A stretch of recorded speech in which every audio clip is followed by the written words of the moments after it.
Good evening. Very happy to see you at yet another one of our meetings. Hopefully it's going to be intense. I'll help. I'll try to accelerate today in order to catch up with the rhythm that we promised to keep to, not to get too carried away with detailed stories from the life of our artists. Last time I didn't have enough time to finish my story about the biography and the key milestones in the creative life of a wonderful Russian artist, Konstantin Zvezda-Chotov, who continues to remain a star in the constellation of Russian and Moscow creative life, and he's been there for several named the winner of the Moscow Art Award. It's very well deserved. It's an amazing author, and he got yet another point of recognition.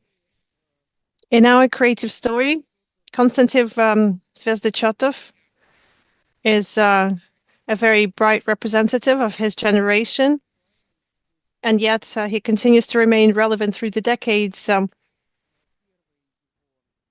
His first creative steps were tied to a group that he belonged to for many years. It's the famous Toadstools group, Muhamor, that came together in 1979. These were classmates alongside Zvezda Chotov. There was the twins, Sergei and Vladimir Mironenko, and Gundlach. They reconceptualized the goals of contemporary art as something that's more focused on the subculture, the underground culture of the time, the artistic practices, despite the fact that they all had a serious background in creative arts. So they had college education. Zvezda styles through the period stands out as quite different from the classical academic drawing tradition. Aside artistic works, Zvezda was also famous as a writer and a poet, and his poems were turned into musical ready-mades. This is the famous Toadstool Golden Disc, and I think we should listen to one of his compositions, a poem that talks about the role of the artist. Could we please have the third slide on, and let's play the video.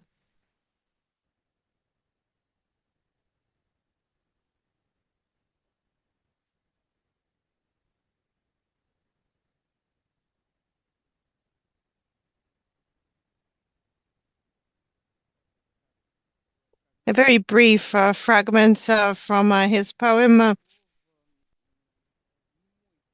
that was part of a silent film called Friendship, and you just saw a fragment of it. The Toadstool Group was also famous for their handmade films dedicated to various works from global creative literature and contemporary themes as well. The poem that we just witnessed is unlike anything that was a tradition that came about in the 60s.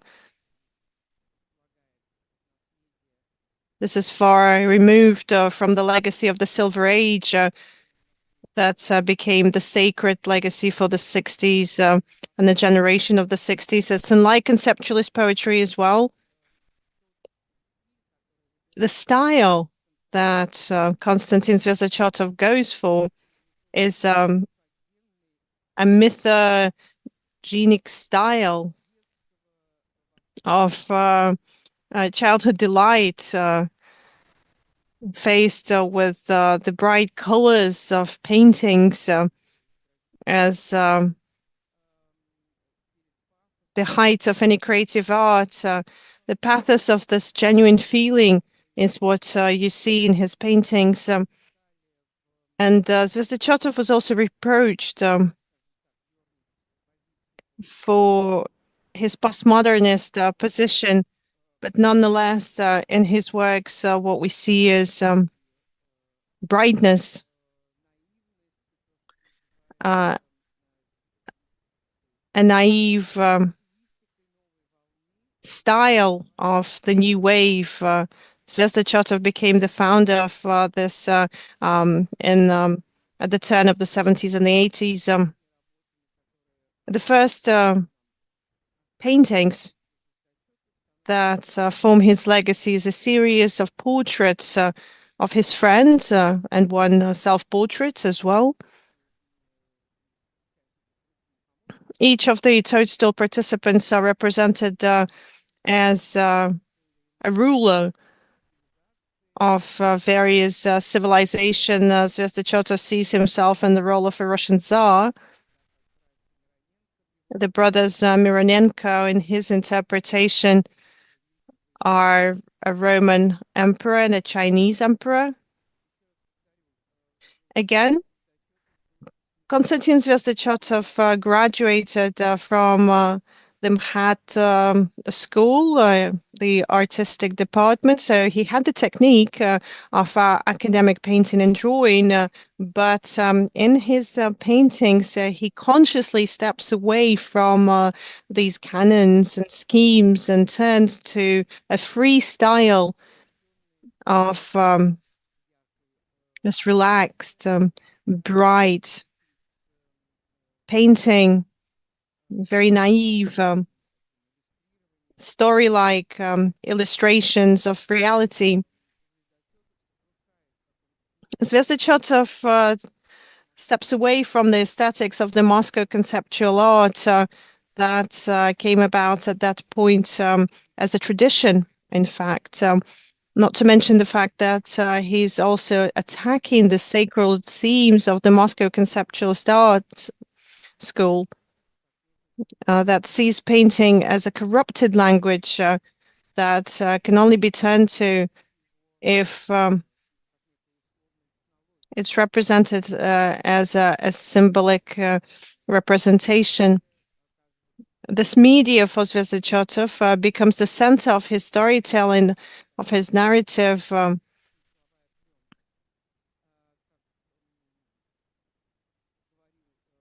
As Zvezda said, his exhibition at the Art Gallery, where he showed a retrospective of his works from 1979 to 1982, was a scandal in many ways because there were no traditional black and white photographs that would document performances.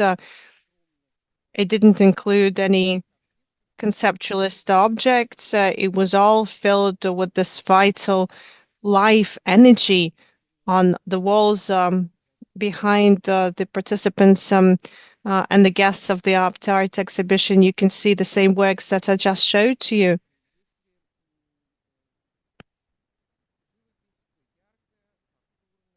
Art is bright, it's got texture, it's naive in many ways, but it's alive. And this vision of artistic practices for the Moscow Underground School was quite innovative. A lack of the seriousness and an approach to an artistic work is something that made him stand out among those that used painting techniques as something sacred from the generation of the 60s. To them, it was some sort of mockery, just as for the conceptualists that in this freedom of gesture saw a betrayal of the interests of intellectual art that analyzes reality through completely different tool sets. At the first exhibition in the Apt Art Gallery, there was an amazing work called the uh, Refrigerator Novel. I mentioned it briefly in passing when we were talking about the Apt Art Gallery. The Refrigerator Novel could be read not just by tracing the text on the outer um, framework of the broken refrigerator, but also by going through the objects inside that were a puzzle to recreate the theme. As Zvezdachotov, as part of the Toadstools group practices, stood out as somebody who had incredible interest for writing. And he did want to write novels. These were always adventure stories, a la teenage fanfics, if you will, with pirates and battles. And in the manuscripts, we see his illustrations as well, with portraits of the main characters. And building on this writing practice is what led him to create this refrigerator fridge, which was a sort of a detective about the adventures of the main characters. A similar simple work, very bright, very characteristic for the new style, was shown at another wall at the first exhibition at the Apt Art Gallery. This is his version of Claude Monet's Sunrise, a huge panel for the time, covered in foil and surround with this primitive sun symbol, surrounded by neon lights.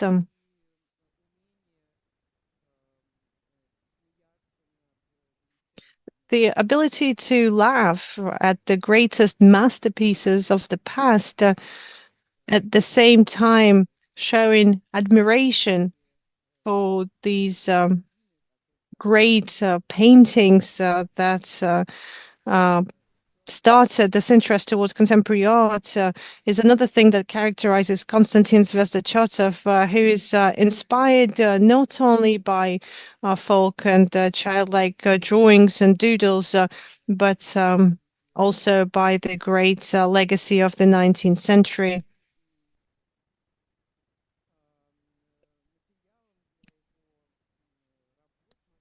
Material for his work could have been not just the classical oil paintings, but regular Soviet newspapers and children's crayons that he used to depict these recognizable types of Moscow at the beginning of the 80s. At the exhibition called for the art for the heart and souls, Vizachatov showed a primitive set of sculptures made from clay, badly formed images of amazing beauties that symbolized this teenage urge for vitality, for women, for art, for life itself. At the same time, we need to point out that the materials that Sachotov turns to for his works are absolutely irrelevant. It doesn't have to be clay. It can also be glue mixed with bread, or it could be working on a towel or various fragments of canvas stitched together. And Zvestachatov is amazing at this. Even if he doesn't have anything at hand, no means to bring to life his idea, and he has some waxboard or a rough canvas, a textile basis that's not usually used in conventional painting. By 1983,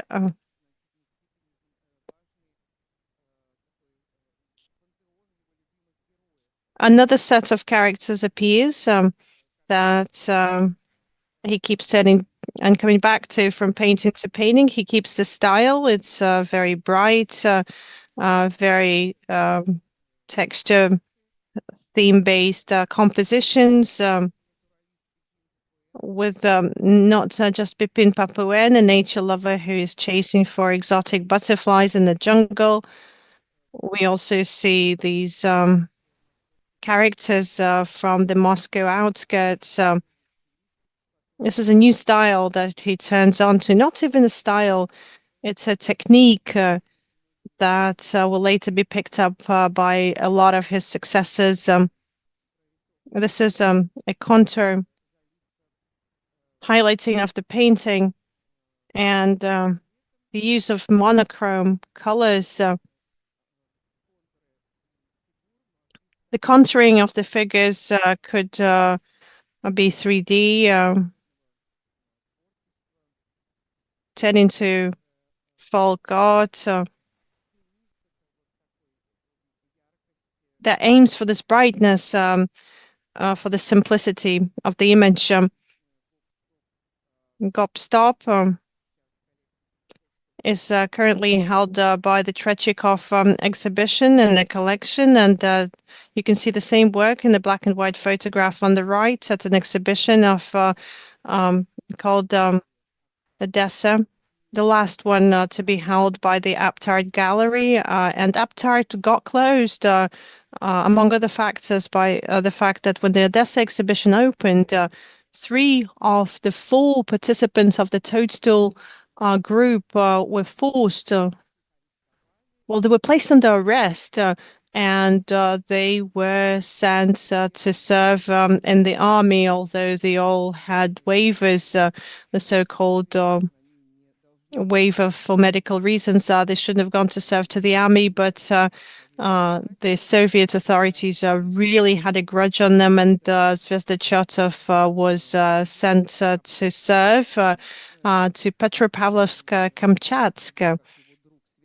And his friend Sven Gumblich had to serve in the army in the island of Sakhalin. The toadstools were sold to the furthest removed point of the Soviet Union, the furthest removed from Moscow.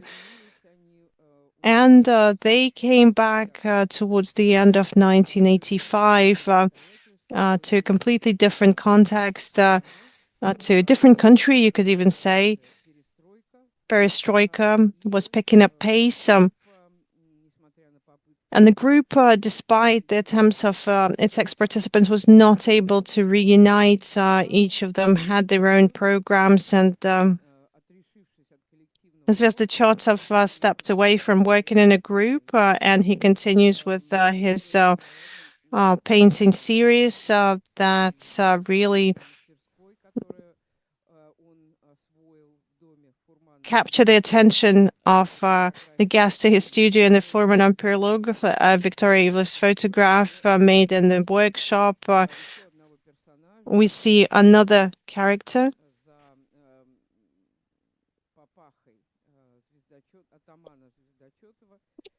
He's Zvezda Chotov as the ataman behind him. We see Malchishki Balchish, a young warrior boy fighting in Latin America against the enemies, and again him fighting for the happiness of the Korean people. Another masterpiece of him is the Santa Claus icon, which is currently again held in the collection of the Tryokhprudny Gallery, and he brings in new elements of style after he comes back from the army.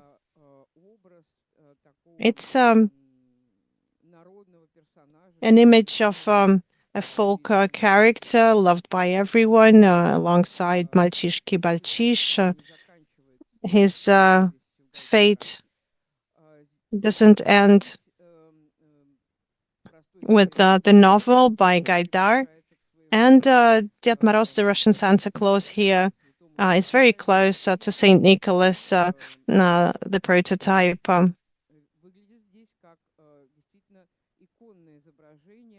He looks like an icon, in fact, with ornamented corners and these fake flowers.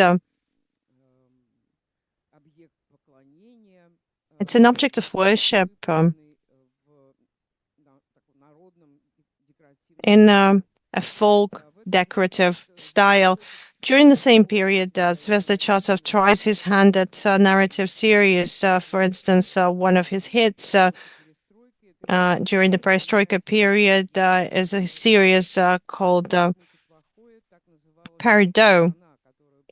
That's the name of the country that Konstantin Zvezda came up with, and each painting in the series depicted various episodes and the adventures of the main character who was fighting with the main villain of this country, the vampire called Ilya Ilyich, who stole a wonderful watermelon of happiness from the people.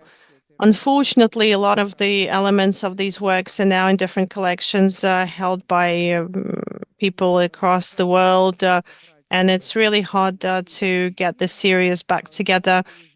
But having gone through multiple adventures, having been to a camp, a prison camp, having to struggle through winter Russian forests. The main character is able to save the people by rising a rebellion, and they take back the magical watermelon from the vampire. Another Aptart exhibit by Zvezda Chatov after the triumph at the Sotheby's auction in 1988. He becomes one of the most wanted guests to various Western museums and galleries and exhibition spaces. Starting from 1989, he starts to endlessly tour various exhibitions, group exhibitions, personal exhibitions, and unlike many other artists of the generation, Zvezda Chatov refuses to repeat the same thing. He doesn't want to keep to the same style of his series. Each work for him is unique in its own way. The more he works, the more successful he becomes, not only in the art market, but also at big international exhibition projects because his style, his manner for the Western view is something that represents the Russian style, this fairy tale, naive and bright Russian style, somewhat decorative in its nature, and always quite sensual. In his works, unlike many other artists that picked up painting because of this pick-up an interest, they didn't have this brightness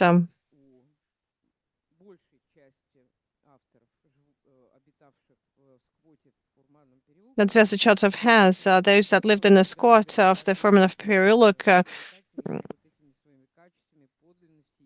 made a lot of works, but Zvezda Chatov was perhaps the most genuine and very bold in terms of his color choices. In the 80s and the 90s, at the turn of the decade, he focuses quite a lot on 3D objects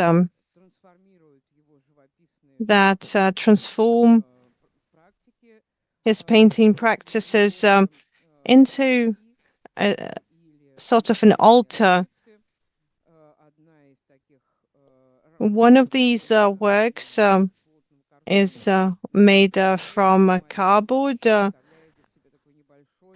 to an unknown idea is what it's called. It's a tower chamber decorated with curtains and various decorative patterns. The entrance into this chamber is not accessible, but there is a sign indicating the fact that it's a creature that lives in this pavilion for whom this house was created, this totem palace, a completely different object called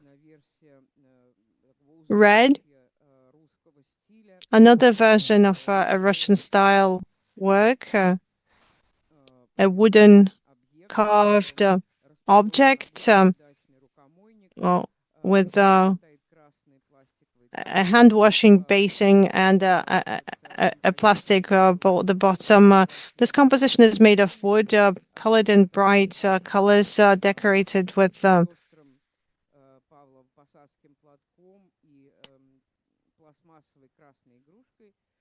plastic toy and a Pavlov Passad handkerchief. It is perceived as a sort of a sacred, how should I put this, object for worship, for various worshipping practices. Specifically in Russia, some of the works that Zachotov creates are ironic in nature. They ironize his childhood interests. This leads to the creation of another series that went through the years called The Che People, including Chapolina, Cheburashka, Chapayev, Che Guevara. And one of the first versions of Che Guevara's portraits that went from one gallery to another was incredibly popular. At the exhibitions of the time, we see the famous Cuban revolutionary surrounded by wonderful semi-naked ladies. This is a different version from 2000, Cipollino, surrounded by these exotic flowers and fruit.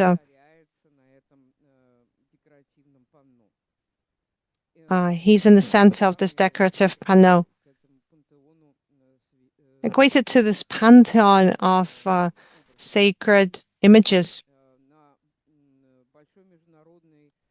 At a big international exhibition in the Venice Biennale and exhibitions at the national pavilions, there would be a big exhibition of young artists from across the globe that looked promising for their generation. And in 1990, Zvezda becomes one of the participants of such an exhibition where he displays not an object, not a painting, but a big installation, if you will, with the use of various techniques. It's a work called Salome's Bed, and it's a cart, a fruitier cart or a catafalque decorated with bright pieces of fabric. But instead of a market cart, or instead of the tragic figure that would be traditional of a funeral cortege, we see some oranges and the head of a clown buried in the oranges. Zvezda saw himself as a clown. He continues to be one. He continues to perceive himself as one. A jolly, kind clown that can talk any language with the international art community, even when he turns to themes that are not easily recognized by the Western audiences. His forms, particularly at the beginning of the 90s, his tower chambers become very much in demand at group exhibitions of international art, and they become very popular with private collectors that demand that Vizhda creates more and more variants of this red tower chamber dedicated to one of the most loved Chinese texts, loved by conceptualists. In 1991, an Italian collector, Paolo Storelli, recreates the chamber called the Swings, based on Zvezda drawings. For the Western viewer, it's perceived as something that's quite exotic, an exotic tower chamber with a classical balcony inside. We find a swing, and it's decorated on the top with a two-headed eagle. And few people would understand that Konstantin Zvezda was creating a sort of a spiritual hybrid of a childhood sanctuary and this last sanctuary of orthodoxy, because this chamber is something that echoes the Iver Cathedral that's currently at the entrance of the Red Square in Moscow. Another dream in a red tower chamber, another version. This is an object that was restored for an art klezmer street festival in 2005. Not everything was as bright and as attractive and as man-made as in the previous cases. For the very first time, when Zvezda comes to the West, autumn 1988, in Western Berlin, Zvezda creates a sort of an installation. In its simplicity and the simplicity of technique, it's really ignited interest from the German viewer. The exhibition that Zvezda participated in was in a closed train station building next to the Berlin Wall that was still standing back then. It's an abandoned railway, a railway leading to nowhere. He created the installation of Venice with cellophane, a plasterboard, and various types of garbage. As a result, the railways were turned into an amazing lifelike copy of a Venice canal with its plateaus and its bridges. Low-tech is also a method that Zvezda can easily turn to. But he did understand that his style, by crossing the boundaries of his own country, would lose most of its meaning. His narrative wasn't perceived the way it was intended, just as like many artists from the Soviet underground. He did not, when he was growing as an artist, he wasn't counting on the fact that his works would be seen and perceived in an international context. And he plays on this on multiple occasions. For instance, in an installation that was shown at Grotto in Austria during a festival, Austrian Autumn. Citizens that are fluent in Russian, please do not translate these texts. And for the Western viewer, the obvious intent of the exhibit is completely lost. And they are forced to model their own meanings based on these strange configurations. And of course, they were quite unclear about why Charlie Chaplin is placed next to the portraits of people that nobody knows. The very format that Zvezda is recreating here is a stand with the portraits of the leaders of production or military service, or these award boards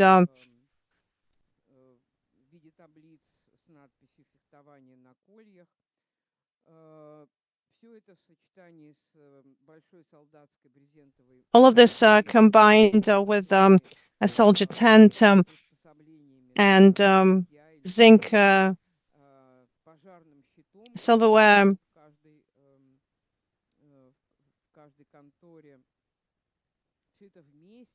All of this combined in a fire protection shield that you would find in an apartment looks very exotic. And unlike Ilya Kabakov, who was very meticulous about making sure that his intent was understood, his rather specific narrative of the little Soviet person was translatable adequately and perceivable in another alien context. For Zvezda, he was really seen it as a way to play on the translatability of the creative language and testing his works in terms of their talkability, in parenthesis, to what extent these objects can be narrative. A lot of the things that he creates at the beginning of the 90s deal with the tragic events that took place during the collapse of the Soviet Union. He was talking about relevant political events that were part of the everyday agenda. For instance, what we see here is his response to the Armenian-Azerbaijani conflict and other national tensions on the territory of the former USSR. But even in this case, as you'll see, the simplicity of technique is something that prevails. This is wood.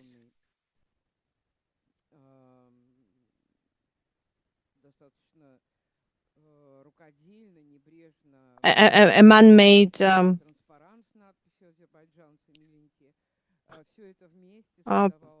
slogan that seems to be hectically put together, Dear Azerbaijani. This was something that talked about contact between people rather than contact between nations. But even in these works, these very relevant political works, Zvezda remains faithful to his mission that it's a clown. He's a jest that can talk about anything, directly to the president, to the Tsar, to ordinary people. His works are all about building a direct contact with individual viewers. One of his famous pieces from the beginning of the 90s was an exotic exhibit at an international arts forum in Kassel. That's where Ilya Kabakov showed his installation called The Toilet. Zvezda demonstrates a mosaic. Let me show it a bit closer up. It was called Artists Metro Builders. And of course, the international viewer didn't really understand what this was about, why there's this huge mosaic that's very authentic. It looks very expensive against a golden background, showing the sacred space of the celestial.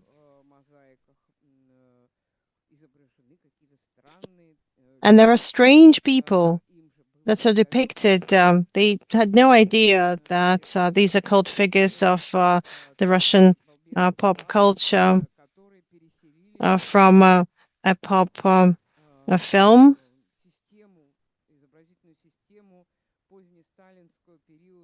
This is the late Stalinist period. The configuration of this mosaic recreates the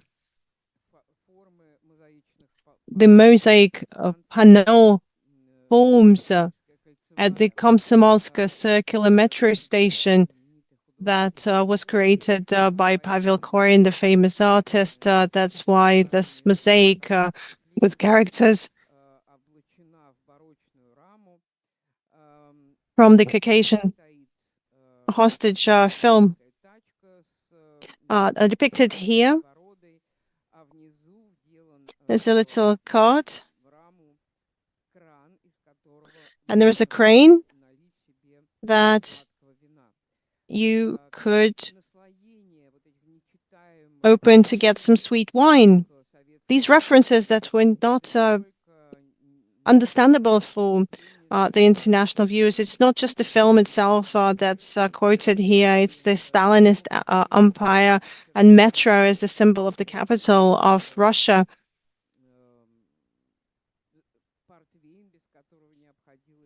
The port wine that's always accompanied all of the worker victories. All of it together embodied the Russian culture that was stepping beyond the boundaries, speaking a language that was not translatable into an average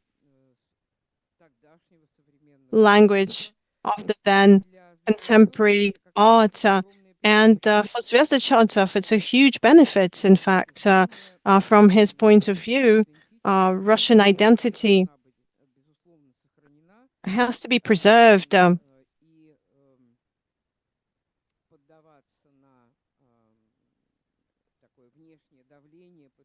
And it's not right to give in to external pressure.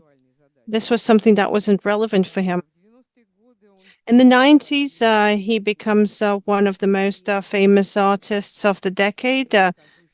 I will share an interesting story. As a story, it's never been recorded, but there was a period when this is closer towards the end of the 90s, when having accumulated initial capital, ex-people in red jackets and thick golden bracelets started to understand what real style was about. They started to change their cars, have more expensive ones. They started to dress differently in expensive brand clothing. And these people would come to Moscow galleries with lists of what they definitely need to be buying for their collections. And they would often send their assistants to the galleries that looked like their twins, these huge men with the backs of their heads shaved. And they would ask for an early Zvezda Chatov work. So Zvezda Chatov was a collector's currency that they were looking to definitely capture for their collections. And he had guaranteed sales, perhaps not too high, and they helped him survive in art, unlike many other participants of the Toadstool group that in the 90s left art and they each started to do something of their own, the business of their own. So Zvezda Chatov was able to continue working as an artist and continued his journey in art.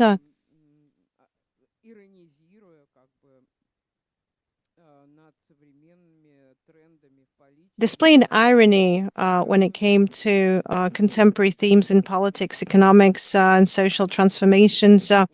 For instance, a layer of contemporary culture of the 90s was something that he dedicated his installation called One Potato, Two Potato, Two. These were sacks of potatoes, a monitor that would endlessly show an excerpt from the movie Chapayev shooting at the viewers. Chapayev is in one of the scenes from the film. Chapayev is explaining the tactics of an upcoming battle using potatoes, and this is commentated by a girl.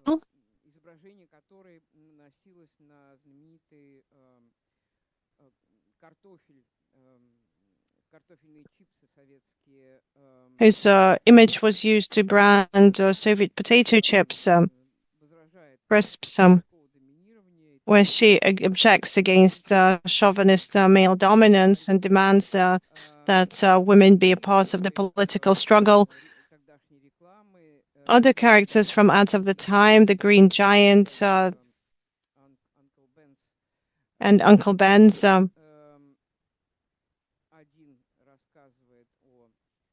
One was urging the viewers to fight for the environment, and Uncle Ben's was against xenophobia. This is a way to support tolerance, feminism, and the green movement. Through all of these years, Zvezda Chatov continues to recreate his famous characters. For instance, one of the central figures here is a girl called Viola. Viola, a girl from this Finland soft cheese that was sold in the Soviet Union.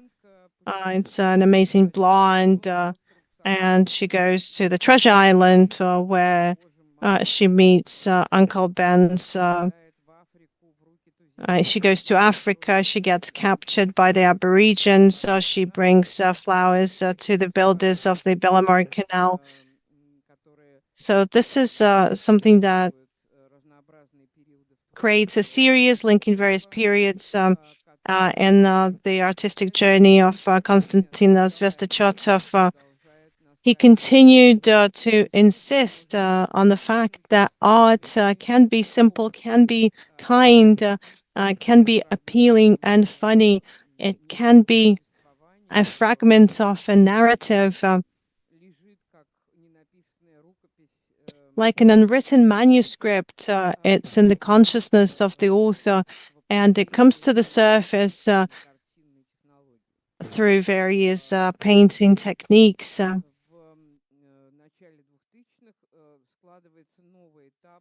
At the beginning of 2000, we see a new stage in the works of the artist. He gets carried away.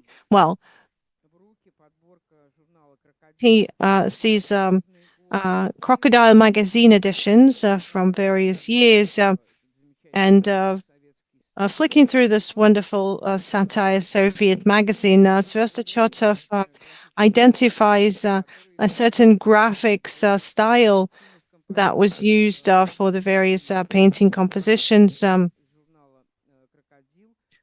the Crocodile magazine, he takes excerpts to recreate these compositions, and sometimes you would see an absurd context, and you would see Moscow depicted, like the terrorists here throwing a bomb at a carriageway with a state leader that is driving off.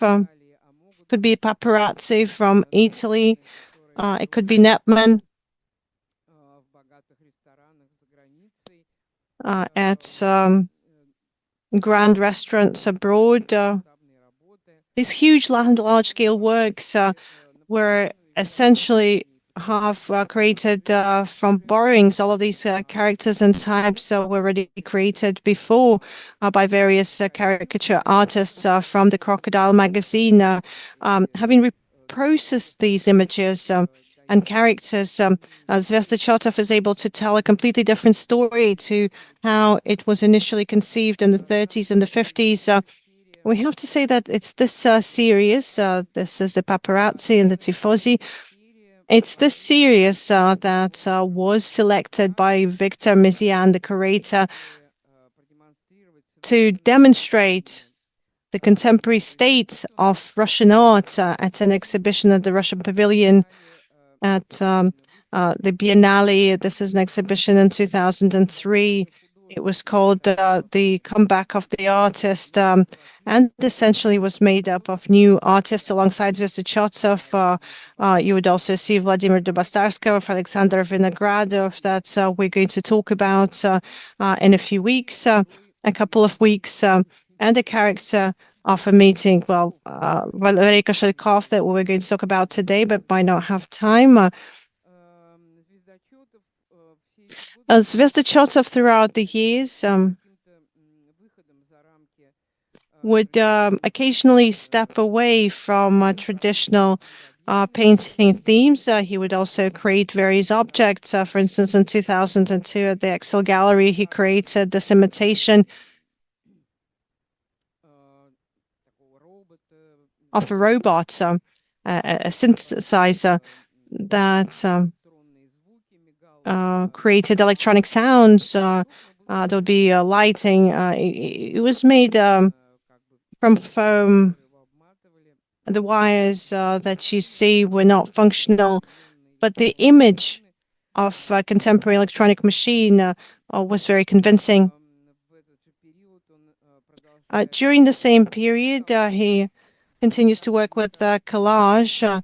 It's a series, the hell-like pain of a monster, that brought together the many layers of cultural quotations. It's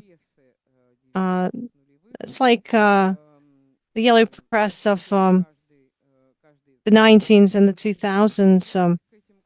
Each inscription to this collage was in one way or another borrowed from Speed Info, like the yellow press newspapers. I don't even remember what other magazines and newspapers were published at the time, but there were loads of them.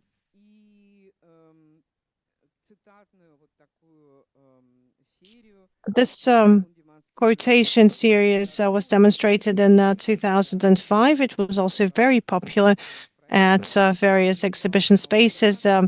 It was called Losses. On the walls, you would see a repetition of the famous compositions of Russian artists of the 19th century, but with these strange perversions.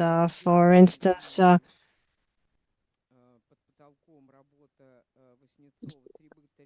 the three Bogatyrs by Vasnitsov would be replaced by two Bogatyrs, and one would be sitting in the space of the gallery. Boyarina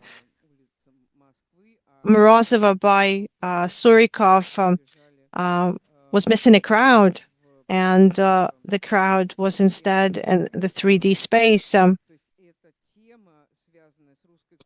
This topic that appeals to the Russian culture, the cultural quotes from various spheres of the Russian art of the 19th century, and the image of the Orthodox cathedral in contemporary art, as well as the Soviet past.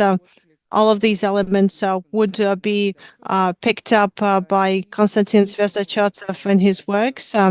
And today he often makes an appearance at various exhibition projects.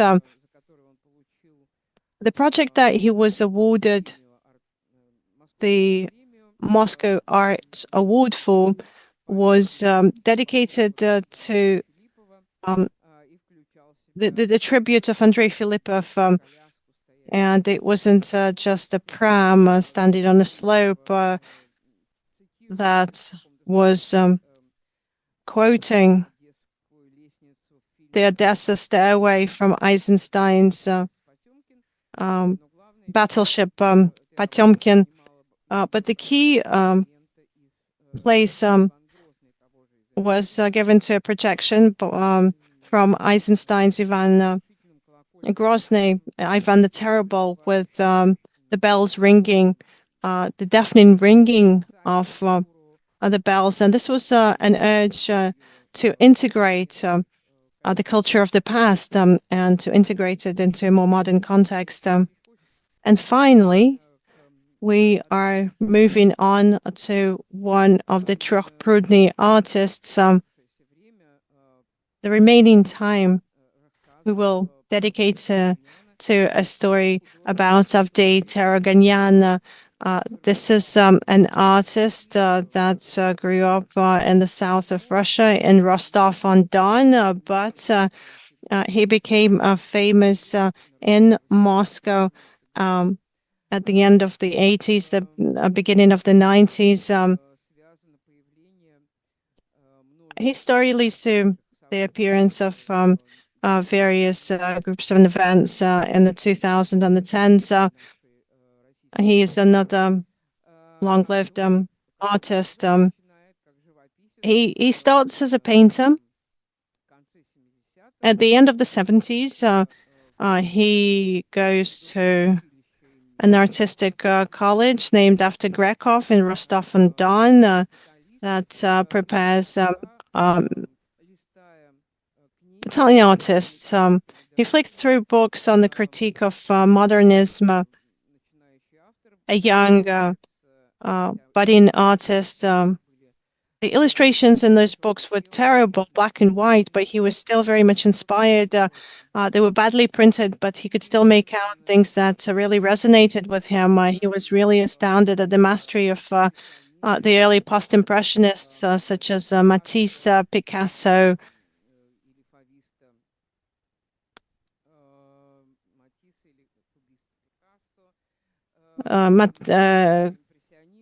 Picasso, the Cubist, Impressionist paintings, everything that had to do with bright, vital painting.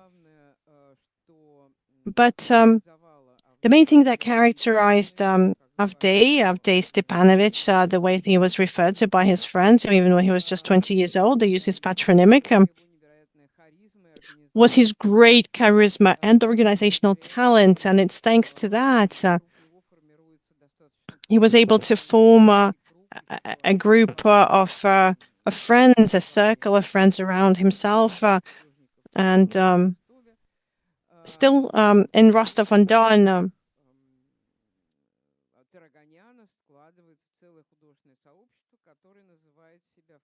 Ter-Oganyan starts a whole artistic community, and by 87, this group was given the name Zhupil.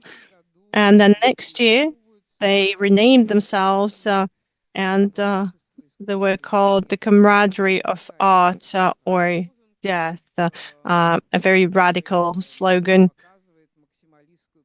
that shows their maximalistic position of these young artists from the south of Russia.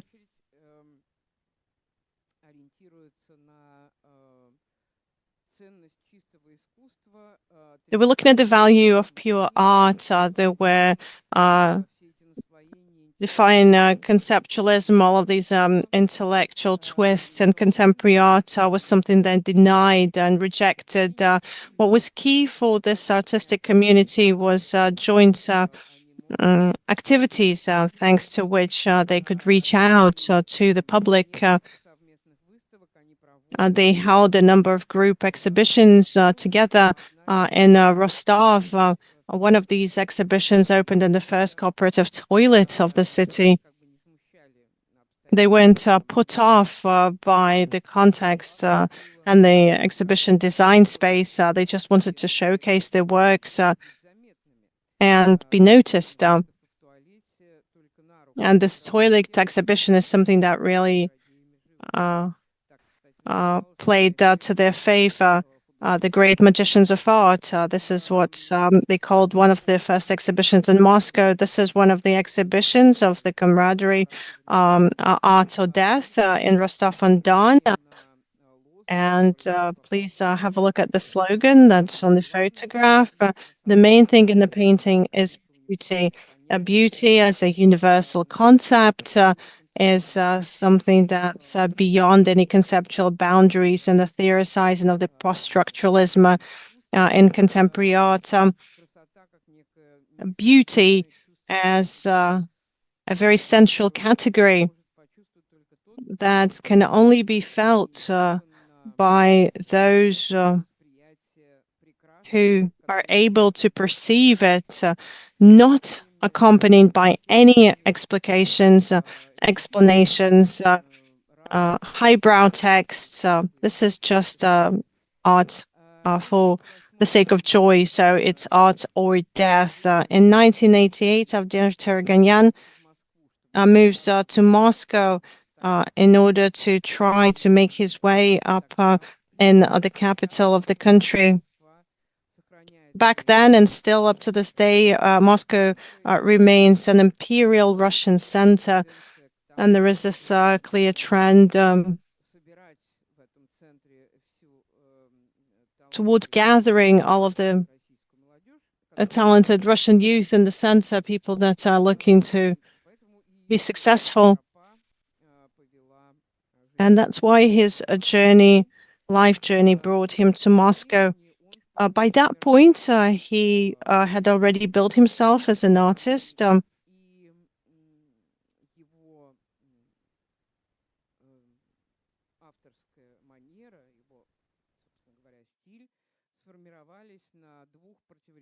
He had an individual style, and his individual style was based on two opposing poles and the perception of art of the past. On the one hand, as I said, this endless admiration when it came to the works of artists, modernists of the beginning of the 20th century. And on the other hand, there was a clear understanding of the fact that working the way they did, the way Picasso worked, like Derain, Pissarro, or Matisse, or Van Dongen, it's impossible to continue working like that. It's a new era, and being tautological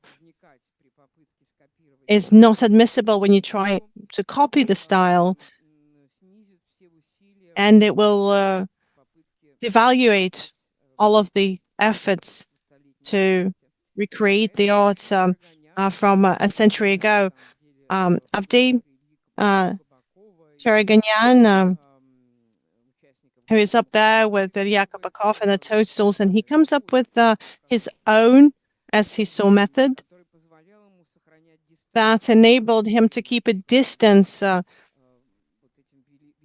when it came to these great geniuses of modernism. He mentally creates a character, and on his behalf, he creates all of his other objects, and the self-portrait from the 80s, and the nature morte, and the style of this character is an artist that doesn't know how to paint, but he loves painting, and he studies art not through museums. It was difficult to believe back then that just a decade later, Russian people would be able to go to Louvre or to Uffizi and finally see the masterpieces of global art for themselves in person. And of course, this lover of modernism looks at various books and albums, painting albums on the history of modernist styles, and he often tries to replicate the great works of the past. He doesn't just copy the paintings, but he copies the page from a painting album, Henri Matisse, the Nymph and the Satire. He doesn't do it knowingly. It looks quite clumsy and bad, to be fair, but he puts his heart into it. This is his interpretation of Warhol's Merlin from the 50 portraits of Marilyn Monroe. And, well, he doesn't know what appropriation is. As one of the postmodernism canons, he doesn't know what quoting is. It doesn't matter. It's not relevant to him at all. He is just carried away by his art, and he enjoys each of his works. So, for instance,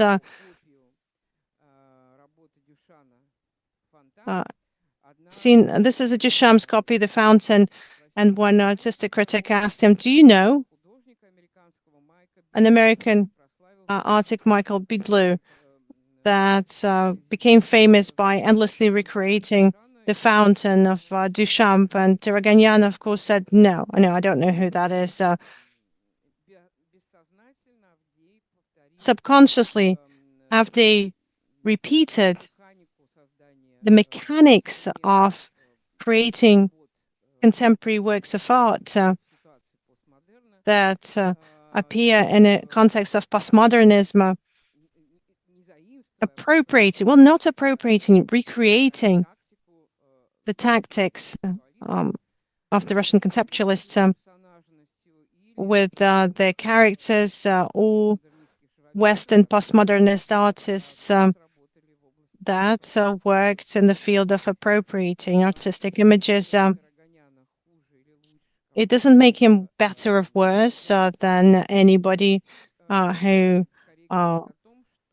picked up this practice. It just indicates the fact that there are certain ideas that are so much tied to the spirit of the time that they step across boundaries. And even if you don't have access to literature, you don't have access to information about these practices, you are still part of this flow, of this journey. And you reinvent the wheel again and again. You rediscover America, but in a fatal way, because this is a zeitgeist embodiment to a certain extent. Having built himself up as an artist, Ter-Oganyan comes to Moscow, where he tries to sell his paintings in Arbat, the street in the center of Moscow. He isn't very successful. Next to him is his buddy, the famous poet, now deceased Yaroslav. At the Tryokhprudny periodic, the author of the concept of the gallery was Avdei Ter-Oganyan, who formulated the basic principles for the gallery to function. The first key requirement to the works that would be displayed space was that the artists had to step outside of their zone of comfort and not display their recent works on the walls of the space, but go into a space of more intensive communication with the viewers. Through the space of the gallery, they needed to conceptualize their practices. The second requirement, they were all traditional painters. That's why the second rule of the gallery, it would operate on a regular basis, like clockwork at 7 p.m. every Thursday. Something needs to be launched. The third rule, any event at the gallery has to be accompanied with a text written either by the author themselves or their friend, an artist, or their friend who's an art critic. And this led to an entire collection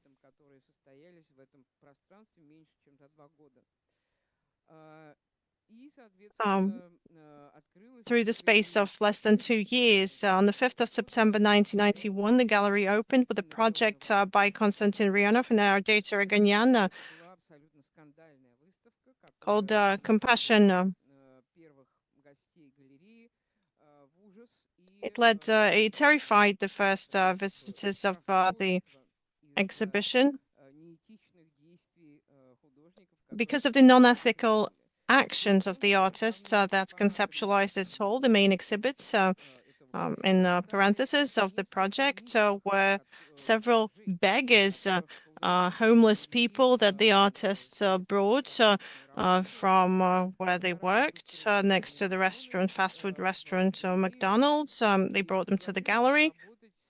And they suggested that they worked in a closed space. It was warmer for them. They gave them new shoes, their boots.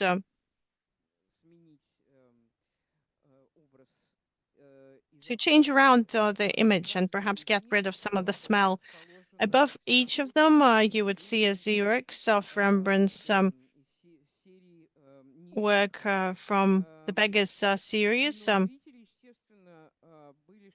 But the viewers, of course, were shocked by the fact that what they saw was a very provocative situation they'd never witnessed before. They weren't the viewers, but it was those that were begging, sitting on the floor.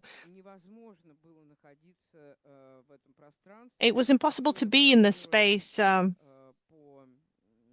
just wandering from hall to hall and talking to your old buddies with a glass of wine, or would it be some alcohol with dry orange juice?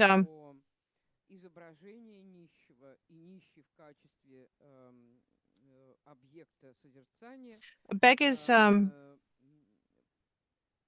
as an object of contemplation, destroyed this illusion of safety of as the space territory of contemporary art because the beggars should be outside in the streets and a gallery is a space for things that had gone through secondary processing, a certain transgression.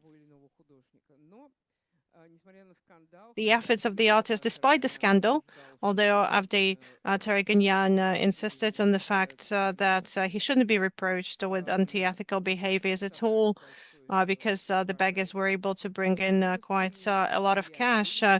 They changed the clothes. They were absolutely happy with what had happened to them. But despite this criticism, Avdei Ter-Oganyan and his friends didn't give up on their experiments and continued to function in the Tryokhprudny gallery.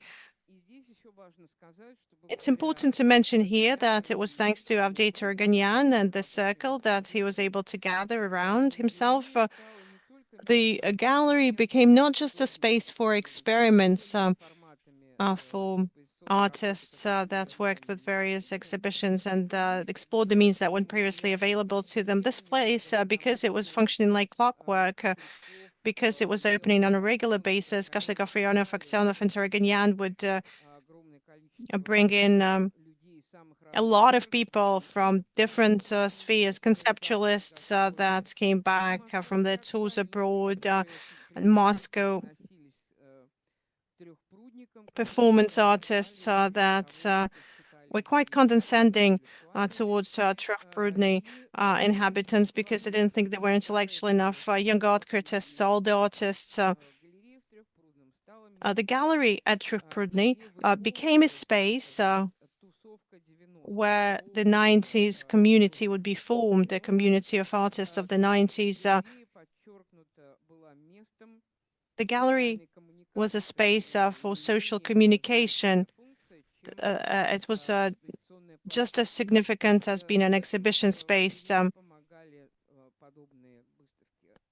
these exhibitions helped, like the Sea of Vodka was one of these exhibitions. There was one exhibition wall, a 6-meter wall, a semicircular wall that was right opposite the entrance. And in autumn 1991, what would meet the views was a depiction by Valery Koshlyakov that we're going to talk about next time.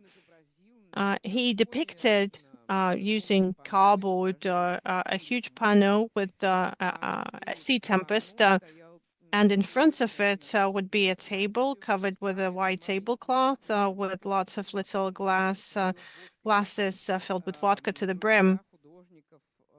The friends of the artist that had just started a new business. They were selling alcohol. They sponsored this project. They provided several crates of vodka.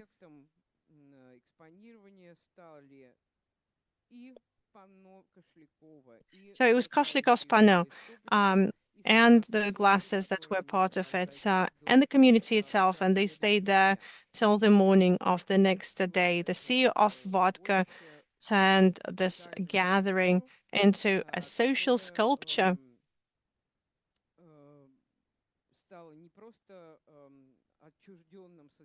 That wasn't just somebody who contemplated the artistic event, but those who participated in it actively. Other works at the Tryokhprudny Gallery exhibitions were just as interesting, although perhaps less radical in nature.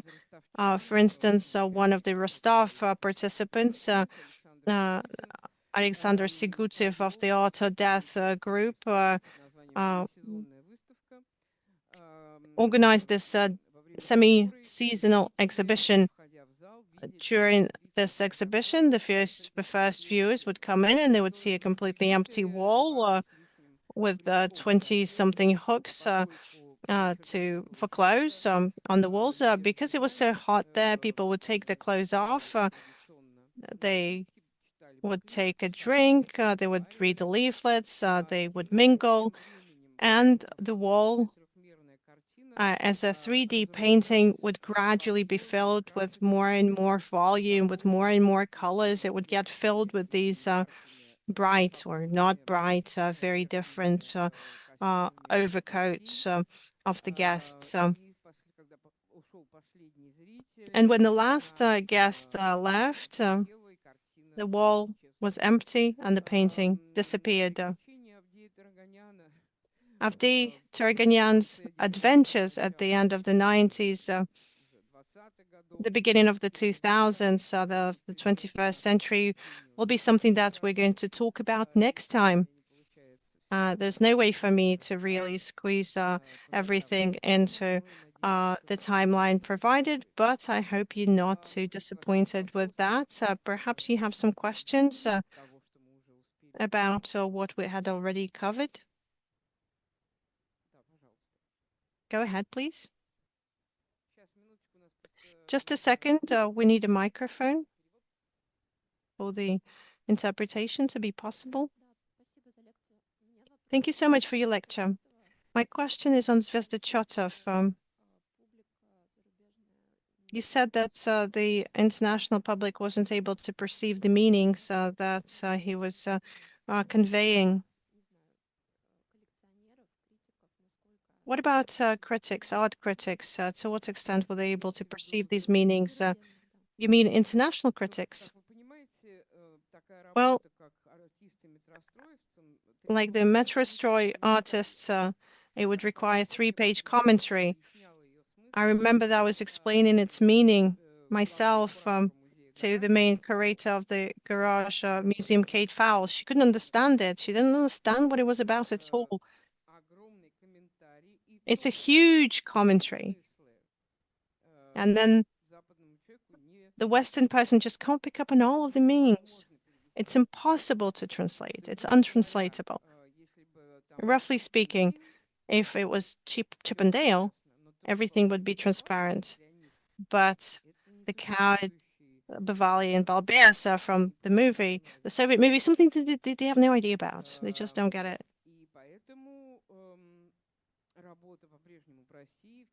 The work is still in Russia, held by a private collector, but there's a type of collectors out there that, having once understood Russian culture, they can't do anything else. And Zvezda Chotov works are held by certain international lovers of Russian culture.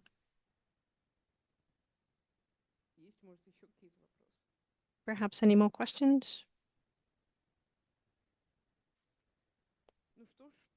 Okay, then, thank you so much. Thank you for being with us, and please come next time. We're going to continue talking about the artists from Rostov-on-Don and the 90s context. Thank you.